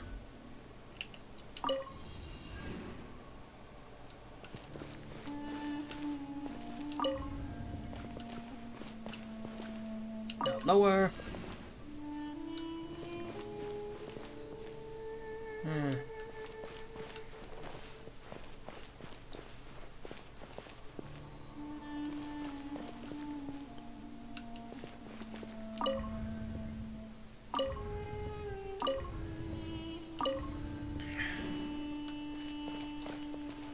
Wait, no, what am I doing? Rise. Now I change color.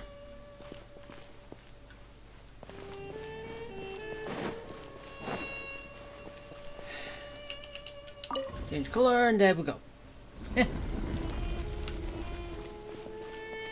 A good little mechanism right there.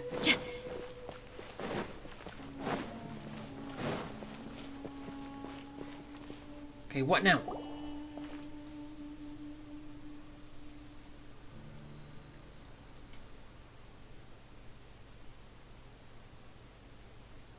I wasn't expecting anyone to make it through from the other side. But as a desert dweller, I suppose we should be used to our folks defying all expectations. Don't waste your breath. You have nowhere to run. Run? Had I wanted to run, I would have fled 1,000 times already. I witnessed the golden age of Deshret's relics. Even if I could leave this place behind, all that awaits me now are endless days of humiliation and ruin. And who brought that on? Even now, my brothers and I still believe in one thing. The greatest should never live to remember their fall. So you want to go out in a blaze of glory? I can oblige by that. I can help. Let us draw our weapons! We will show them the true power King Deshret bestowed upon his followers. They are but two, while we hold within ourselves the entirety of the relic's glory. Yeah, wasn't there the Scarlet King? Wave one, charge! Eliminate them! It's gonna be easy. Okay, and You're dead meat! let's go. Destroy. I'll get back. That works. Your mommy teach you that? What was the language?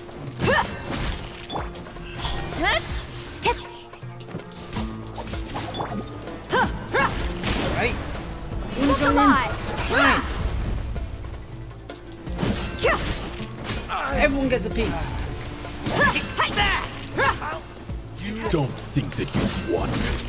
We're just getting started. I'm so mad. You asked for it. Get him. You're testing my patience.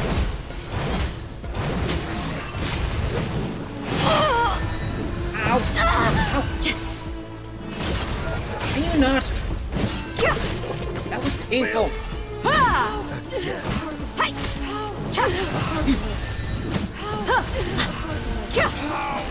King Deshret will not abandon any one of his followers.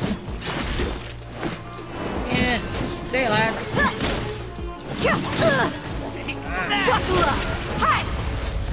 Get him. Don't blink. Hey! Whoa, whoa. Getting a bit hairy. It's now. Gloves off! I'm getting sick of it.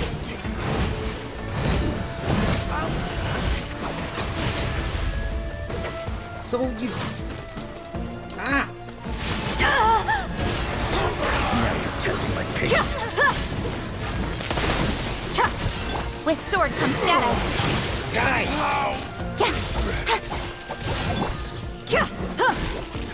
Okay, we're almost done.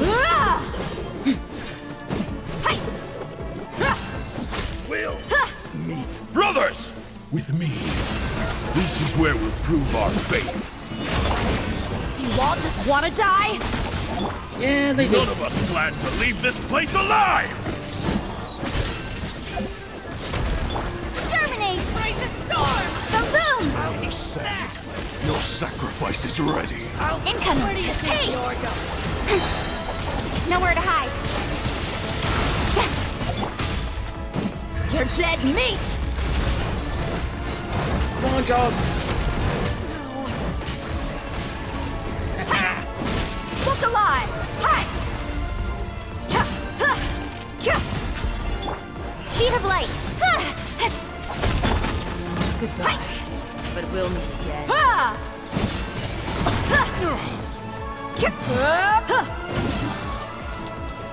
Hey, are you dead yet? The golden slumber. Yeah. Victory's mine. The commander has finally fallen. But they're still coming at us! This place is like a gladiator's ring. They just keep coming no matter how many we beat. Oh, they're easy. Yes, keep fighting! There's no need to fear, and no need to back down! This is our last stand! When the next wave comes, try to draw away their attacks. I'm going to see if I can take out that high platform.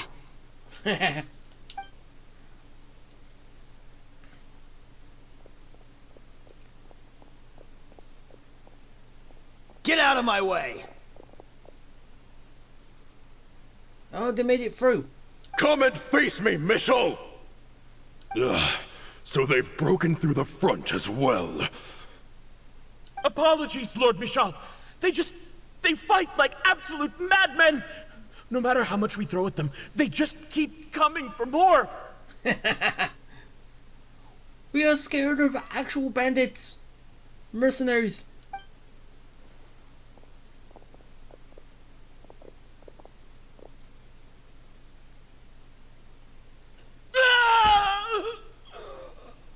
So, it would seem like this is the end. Time to pay for everything you've done, Michel. You think I would give you that opportunity? I will be buried in the sand alongside all the rest of our fading glory. Well then, why haven't you done that already then? Hey, wait!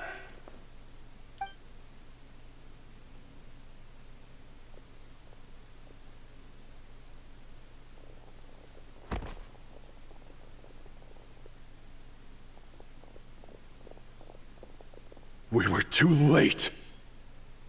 It's over. There's no more need to fight. But if you're still going to cling on to your so-called mercenary's pride, then I'll give you all a good beating as well.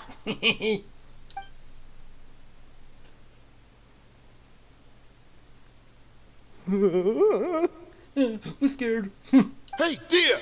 I found the mechanism. I'll get you all back up here right away. Thank you for the elevator. Let's go.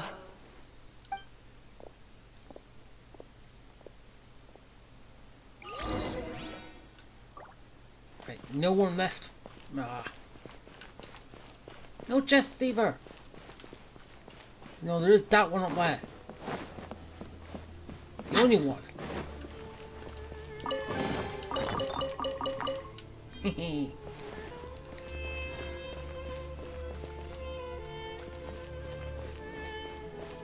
Okay, going up.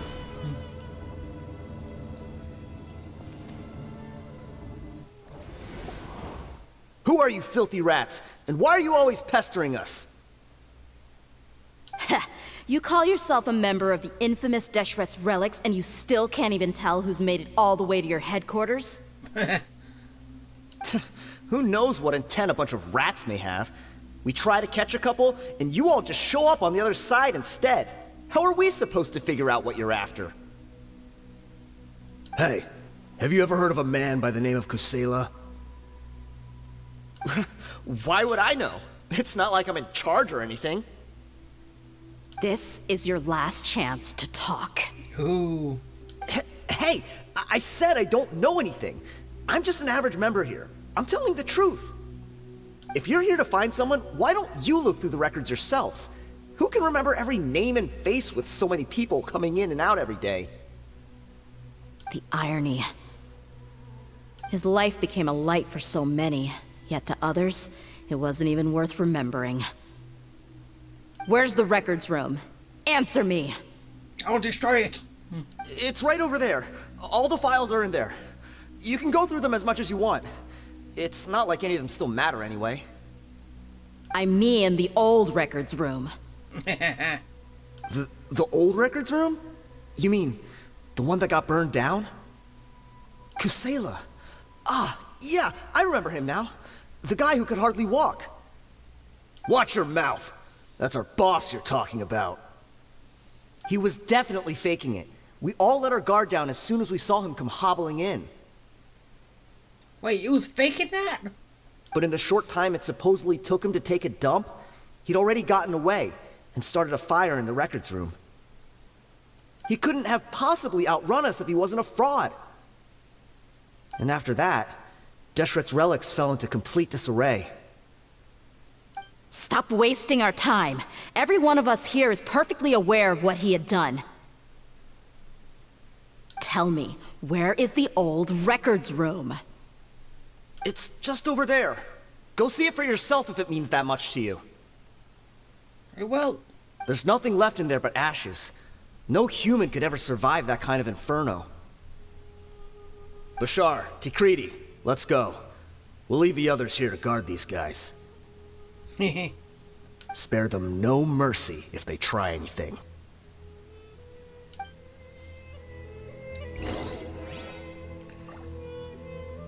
Okay, let's go. Was there anything left behind? I wonder.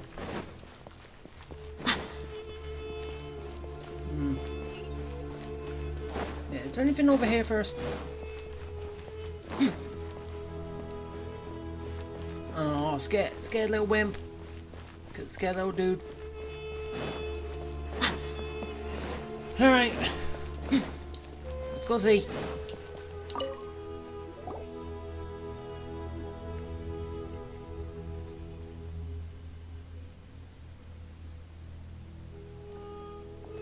So, this was his final destination. How did he do it? Getting past all the guards with a limp and sneaking in here to start a fire? He did say that he was faking that. If he was nimble enough to do that, then he must have been able to get out of here after starting the fire, right? Tia. She's still holding out hope. I'm sorry. I know it's just wishful thinking. Let's look around. Maybe we can find something that's been left behind.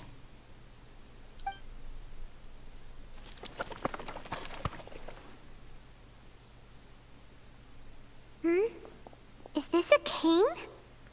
It must be the one that Dia's father used. Kusela. Thanks for everything, boss. We're fortunate to somehow find that cane after that fire. Let's split up and look around some more. What if something else has been left behind? Yeah. But what else could survive a fire like that? He could have found a trap door. Hidden room somewhere. Hiding in there. Huh?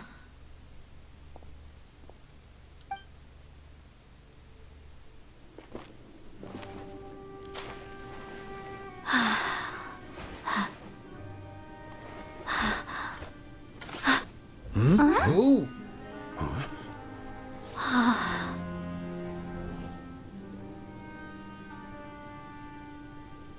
Thought so.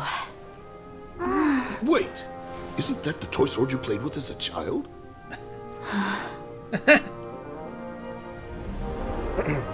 The dragon is no more, for Princess Dia has slain it. Its head now hangs above the city gates. Her bravery has brought eternal peace and prosperity to us all. Dia, come on. This is the most important line. You can do it. But Dia, you defeated the dragon. Everyone's waiting for your speech. Still too shy, huh? All right, I'll do it. I hereby proclaim our victory. Evil shall plague us no more.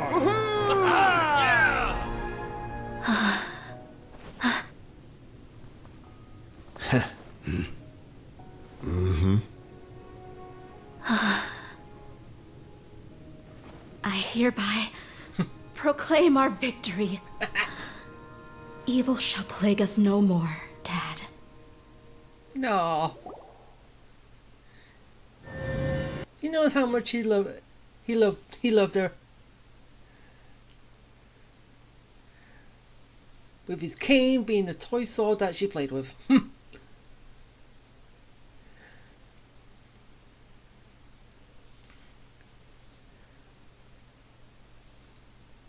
So, yeah.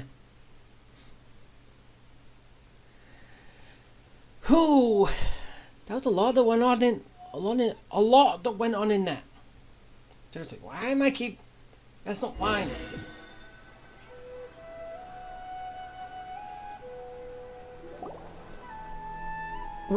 What's this? All on Paimon's tab. Don't you remember? You asked Paimon what she would do if she were to wake up tomorrow with loads of money. Wait, literally, it is on Paimon's tab?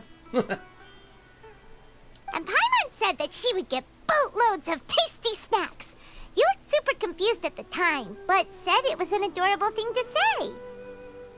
These opportunities don't come by often. So today, Paimon's gonna treat you to a special crash course on Paimon's life philosophy. Oh. Hey, come on! Paimon's not that stingy. Really? Have I ever seen any of this money that you carry? No. I have to get my own money. Anyway, the point is that you should eat to your heart's content. You'll feel better for sure once you've gotten something in your tummy. Junior Zad will also be here shortly. She's already heard that we're back. Aw, thanks you two. Honestly, this is very unlike me. I just had a lot on my mind on our way back, so I didn't know what to say. My chest was filled with all kinds of intense emotions. They just shook me even more than all the feelings we've shared during our previous adventures. Well, yeah, because you didn't know your father cared this much. But when everything came to an end, those emotions also vanished without a trace, and I was left feeling more empty than ever before. It was as if I'd lost the thing that was most important to me. Yeah, you're right. To many mercenaries, Mora is the most important thing in the world. But perhaps to us, it's the most worthless thing of all. Idrisi and the others all used to say that they would quit if there was no Mora to be had. But when it came to avenging my father, there was no Mora to be made anywhere. My reality shattered when I found out that the father who always told me hero stories was in fact a bad guy. But look at me now. Am I any different? Yeah. Despite all my promises about never forgiving him and never trying to understand him, I still went to such lengths to find out the truth, and nearly even shed tears for his sake. We're hypocrites, all of us. Yeah, you're right. It's just a pity that we often only recognize our true feelings after it's already too late. You're back! Are all of you alright? Ah, there she is. Yeah.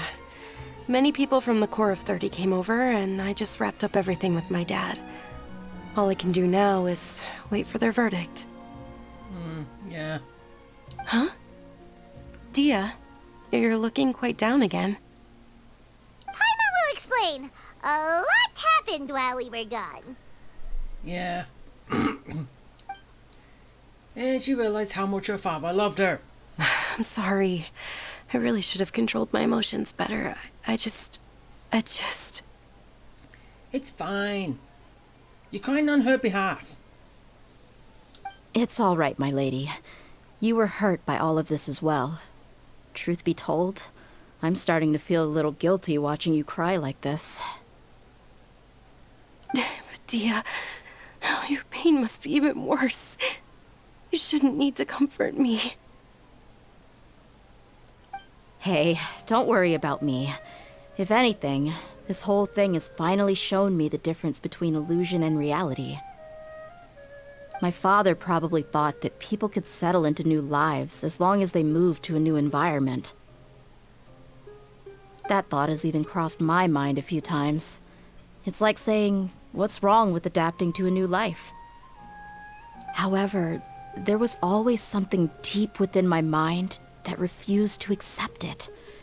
This impulse brought me great turmoil, and even made me feel ashamed for turning my back on your father's kindness. But now that I consider it again, it all makes sense. The desert sands are a part of who I am, and I will never be able to lead a peaceful existence. I understand how you feel. That doesn't mean I won't be making any changes to my life, though.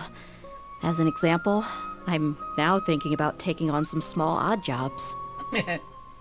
It's just like Idrisi said. I also want to catch up to my father and become a character in his play. Even if the ending of the story may be childish and ridiculous, it won't really matter. Isn't that neat, though? Oh, you'll be a whole new kind of mercenary, one that's not out for Mora. Yeah, out for justice. Why don't we go for a change of scenery once we finish eating? What about stopping by the Grand Bazaar again? Right. You said you wanted to get a rug for your family. We'll come along too. I can't thank you enough for taking care of me this entire time. Don't mention it.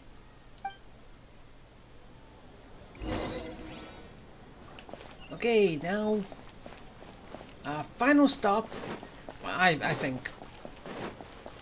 Which is the Grand Bazaar. Ah, get down. Here I go.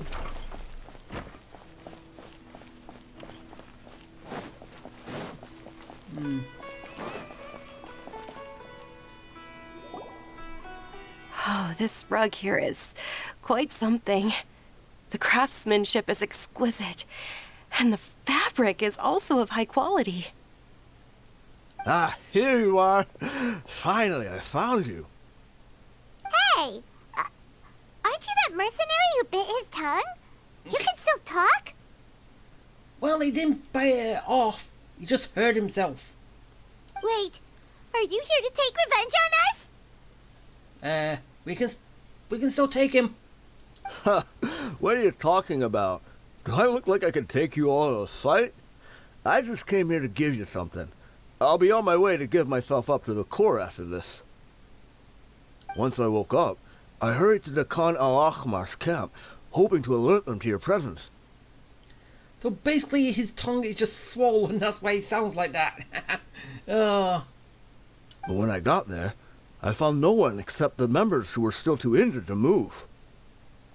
Ah, so you probably got there after us. Well, yeah. Yeah, they told me that they had exacted their revenge, and everyone had turned themselves in to the authorities. Even that last camp was not going to last for much longer. I had joined the cause to repay an old favor from Kusela. Now that everyone's already turned themselves in, I might as well do the same. One of the injured members gave this box to me, and told me that it contained some of the old man's last possessions.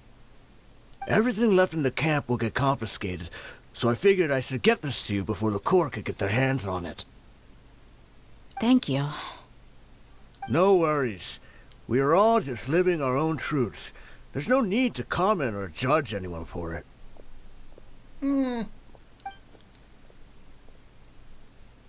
So this box contains everything that Dia's father left behind.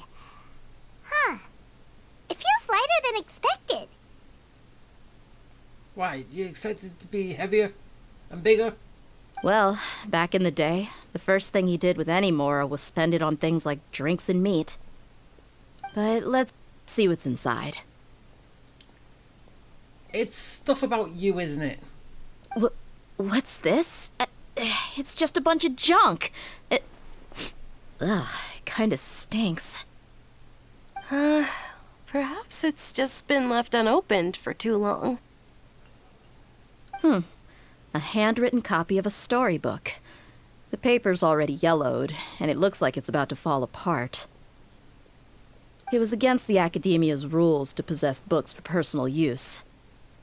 If he was going to break that rule, he could have at least copied something useful. That probably means this was really important to him. Ah, and here are a few bags of children's snacks. The packaging's completely deteriorated. Maybe that's where the smell was coming from. Why can't we see inside the box? Did he get those for you? Yeah, but here's the thing, though. Even when I was a child, I was never a fan of these kinds of snacks. He'd always say that he got them for me, but in the end, he always ate more than I ever did. Who even leaves snacks in a box like this anyway? Isn't that just common sense? Forget it. Let me see what else is in here. A razor, some buttons, some round iron tiles, a wooden toy puppet, a wool scarf, which from the looks of it probably belonged to a woman, and a hair clip? Why are these things here? I'm suddenly feeling a little scared. Why? I'm sorry, my lady, but this is just the kind of man he was. He probably saw this box as some kind of personal trash heap and dumped any and everything in there. No, it's not. 2 empty liquor bottles. Tell me, you guys, are these the kinds of things that a normal person would leave behind? Huh? There's something in the message in the bottle. Oh, you're right. All right, I got it out. It seems to be a piece of paper with some writing on it. The bottom part's all damaged from moisture, though. Let's hope the writing didn't smudge. I was suddenly seized with an urge to write a letter after finishing this bottle. I just folded it up and left it in the bottle, though. If I end up forgetting about it, it won't really matter. To Dia. It's a letter for me? It's all right. I'll just read it out. If he went to the trouble of writing a letter, there must have been some important things that he wanted to say. Or at least record down. My condition's becoming worse and worse. Can't even walk without a cane anymore, much less go out and have fun. Guess I don't have many days left. If you're reading this letter, then I suppose I'm already long gone. You were adorable as a baby. Everyone loved you. And regardless of whether you were crying or laughing, everyone enjoyed having you in the group. But once you grew a bit older, you were no longer nearly as happy or cute. It's probably Idrisi's fault. He was never up to any good. Can you believe this guy? He can point the finger at himself. Anyway, back to the point. To summarize, I'm writing this so you would know not to feel sad for me, even if you end up finding out the truth. The reason being that I was never your father to begin with. Well, wait, what? Wait, what? Surely, he must be joking, right? I don't know. I was quite formidable when I was young, and 100 times cooler than some so-called flame main. Really felt like the whole world was under my feet. With just a teeny tiny bit of effort, I felt I could rule over the entire desert. But as fate would have it, I went out into the desert for a drink one day, and discovered a baby in the sands. It was you. You were just lying there, small and helpless. You were so tiny that if the wind blew for just a little while longer, you would have been buried forever. But your cries were so loud they made my head hurt. Now that I think of it, you really were a bundle of energy. Sounds like he's serious. So basically, Dia was an abandoned child. Did not see that coming. I told Idrisi and the others that I had slipped up with a woman while out and about. None of them even doubted me. I'm sorry that I had to lie to them for so long, but I really had no other choice. I was their most esteemed leader, after all. It's not like I could just tell them that I suddenly wanted to play at being a father. At this rate, I'll puke up all the liquor I just drank from this bottle. Anyway, Dia, you possess the kind of freedom and kindness that we could only dream of. As far as how you should live your life, that'll be up to you to decide. That's the end of the letter. Yeah, I was not expecting that at all. In the end, he was still thinking of me as a little child.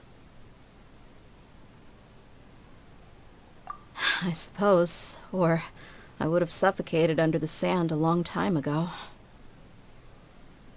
He was a good father to you. The fact that he wasn't a blood relative doesn't change that. Nope, it doesn't. It's who raised you, not who birthed you. Well, you get what I mean.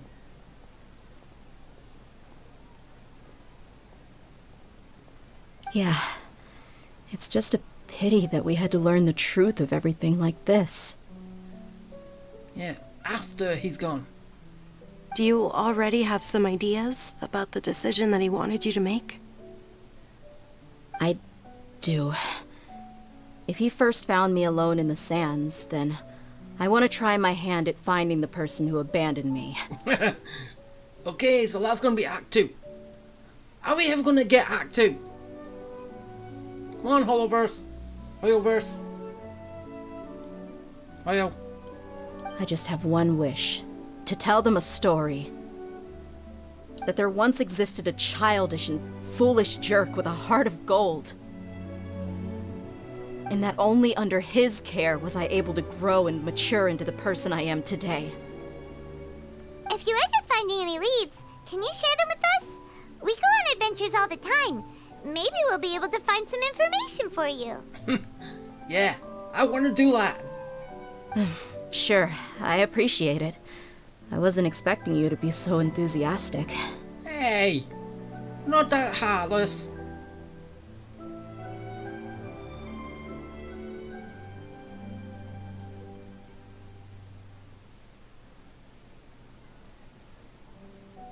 I'll help too. Thank you. All of you. Thank you so much. My life has certainly had its twists and turns, but I've always considered myself lucky. And now you know why. If you weren't lucky, you would have died already. Because no matter where I've gone, I've always been surrounded by incredible kindness.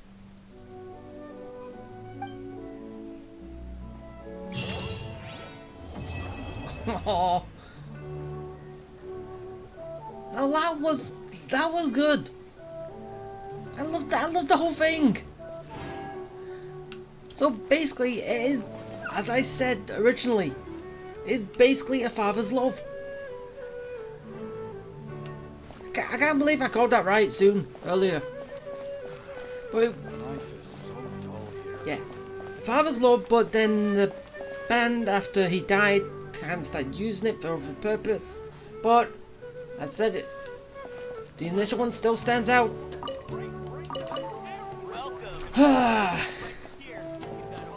But yeah, that is going to be it. So, did you all enjoy it? Because I know I did.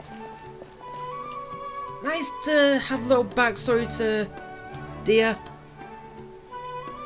But I'm just wondering, is she going to find the people who abandoned her at some point, Act 2? Or maybe going to Act 3? I just wish a lot of these stories that come up, that start developing from these like character stories things, they actually do progress further on. They follow the story on. Everything that's going on. I just wish they do, because it's a good thing. But yeah, taking a little break.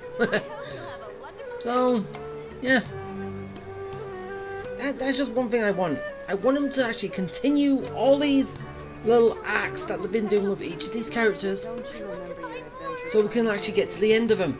Some of them have Act 2s, which is right there next to each other, but I want them to develop on Act 2s, which Act 1 is already way past gone at this point. But yeah, that's gonna be it. So yeah, bye.